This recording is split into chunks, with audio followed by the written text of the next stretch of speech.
other side. So like we said, welcome to Austria. This is the most picturesque. I'm just gonna wait until Charles Leclerc. They're all running beside Charles. All right, let's wait for Charles. Yeah, we're gonna wait for Charles, and then we'll get in on what Austria is all about. Are there Red Bull fans? I see a few. Sweet, Orange Army. There's Max fans here, maybe? Max fans, yeah, right. What about Aston Martin fans? Nice. Awesome. De Vries fans? Fernando. All right. El Plan. Look, we got Charles riding a Charles? bike. So we'll probably pass Charles. Like you said, we are going to be seeing a few different people on this truck tour, as a lot of the mechanics, drivers, etc. like to run the tracks in the evenings. So, but like I said, welcome to Austria is the most picturesque track on the F1 calendar. We can see Charles. We can cheer him up. Well, we'll cheer on Charles.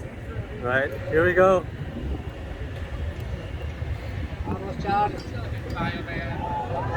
Woo! Go Ferrari! Thank you, Charles. Great. So he's gonna do a bike. It's A all track uphill. bike. It's all Biking uphill. this- How do you call it? But we call it biking, yeah. But up this incredibly steep turn one. Can you talk us through turn one? Yeah, it's a really important corner. In qualifying, when you're entering your first lap, entering your fast lap. So as you can see, there's a big yellow sausage here. So it moves the car a lot there. So you really want to maximize and go. Don't touch that sausage, because it's gonna upset the car and you're gonna have a bad exit. So you want to push, but don't go above the limit. If not, you're gonna go wide and they're gonna cancel your lap because it's gonna be above track limits. Oh yeah. Also, there's the first DRS zone here. You can see the DRS board there, so they can open the DRS from that on. DRS means drag reduction system. And tell us about the drag reduction system. Right, so there are 2 DRS zones on this track of 10 turns and 4.3 kilometers. It's a bit shorter, and there are only 5 or 6 usable turns for passing here. But like we said, DRS drag reduction system, that is when the tail wing on a Formula 1 car snaps open when you're within striking distance, we like to call, or 1 second of the person in front of you, and it produces less downforce or drag.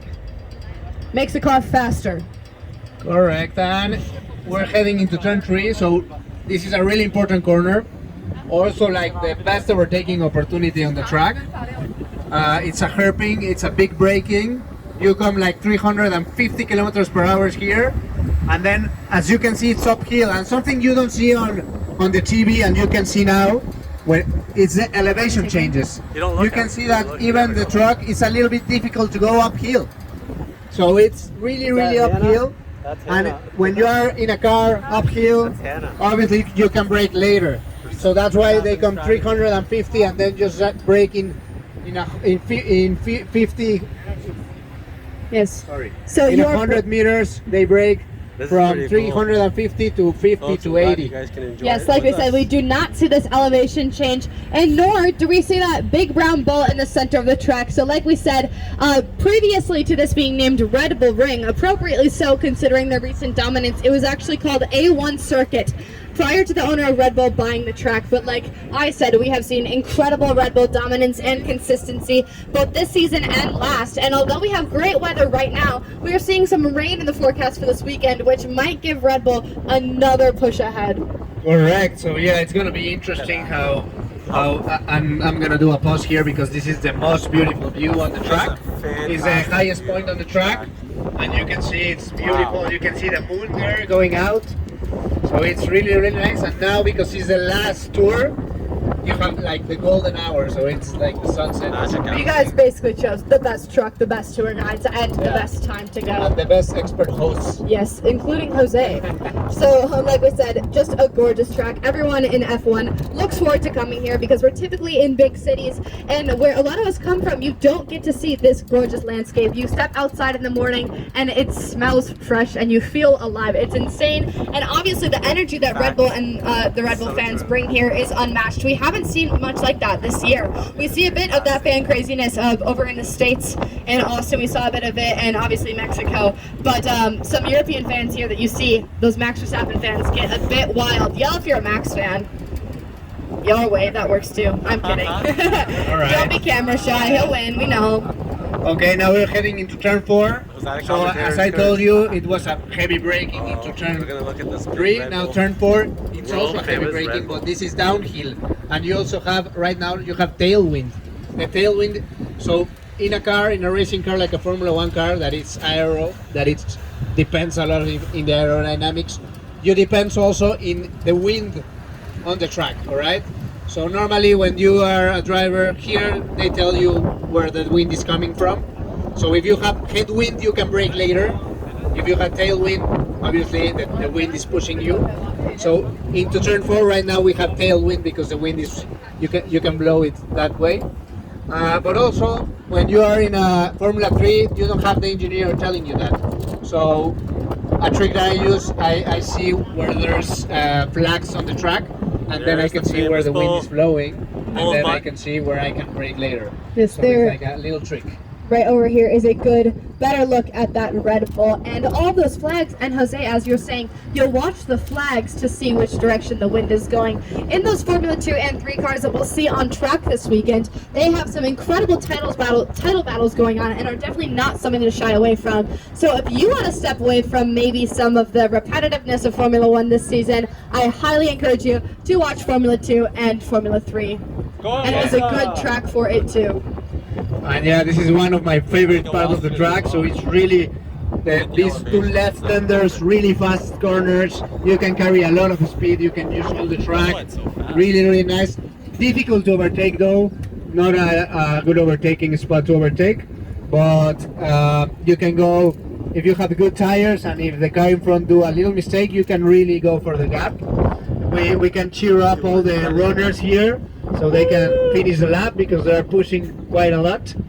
And then we're heading into turn 6, another really fast left-hander.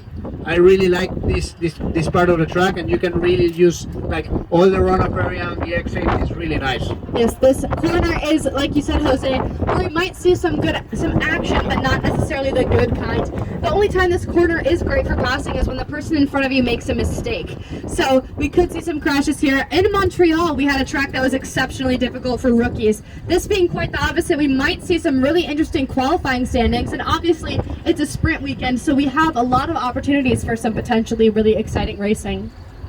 Exactly, Jenna. So as you can see also, here if you do a little mistake, there's no like grass, it's straight into gravel. So normally if they do a mistake here, there's like a lot of dust, a lot of gravel, and sometimes they need to come to clean the track because there's like too much gravel. The mistakes at this track are far more costly than we've seen in some of the rounds previous, which makes qualifying exceptionally difficult. And the qualifying time is shorter, no? How up and down it is. Like the actual time they have to qualify is shorter this year. Yeah, because we have the sprint race Yes. this time. So it's gonna be, we're gonna have a practice and then straight into qualifying. Yes, we have FP1, there is no FP2 or FP3, so the drivers have less of a chance to perfect their craft around this track that is known to be exceptionally difficult. As we come across some of this greenery though, I can't help but to think in Montreal last weekend we saw some gophers, but this track is pretty used to seeing deer. I think we've had some deer run across the track. Yeah, we have seen some in the past, so Some wildlife. let's see what happened. Hopefully we only see humans in the track. Hopefully not humans, hopefully cars. Humans tend to be a bit difficult to Yeah, go around, really. yeah, when you're going that quickly. Oh, dear. But yeah, some rain in the forecast, and as we come around these last two corners, what is it like going through Sector 3 at a track like this? Wow. When you're in your fastest lap and you're pushing, you nailed Sector 1, you nailed Sector 2, and you want to nail Sector 3, but sometimes you are in the zone, so you think you can push above the limits, so you don't. Personally, in a qualifying lap here, I went wide here and they canceled my lap, so Oh, it no. was pretty sad. But well, Final lap. as a driver, you always push the limits, and Final sometimes turn. you go above them. If not, you don't know where they are. So last year also, George Russell pushed a little bit here, have a crash there in the Qatar walls. We saw Carlos Sainz struggle last year with an engine problem, and like we said, Red Bull is pinned to be fastest with Ferrari close behind, and maybe Ferrari can get over some of the humps they've been struggling with this year and finally get a podium at this race. Yes, and also the third DRS zone is right here. It starts right here, and another overtaking opportunity into turn 1. So we're gonna see a lot of action, I think, on Sunday. We have seen previous year like 5 cars battling through the lap, 6 cars. So it's really, really nice. A nice track to see overtakes and to have a good show. Yes, so as we come to a stop, we wanted to thank you guys all for coming on our truck tour and welcome to Austria. We hope you have a phenomenal weekend and come back tomorrow bright and early to see the pit exit go green in FP. Thank you guys so much. Guys. A big Welcome to applause to Austria, Jenna, folks. please. Thanks Thanks for joining us. And an even bigger applause to Jose.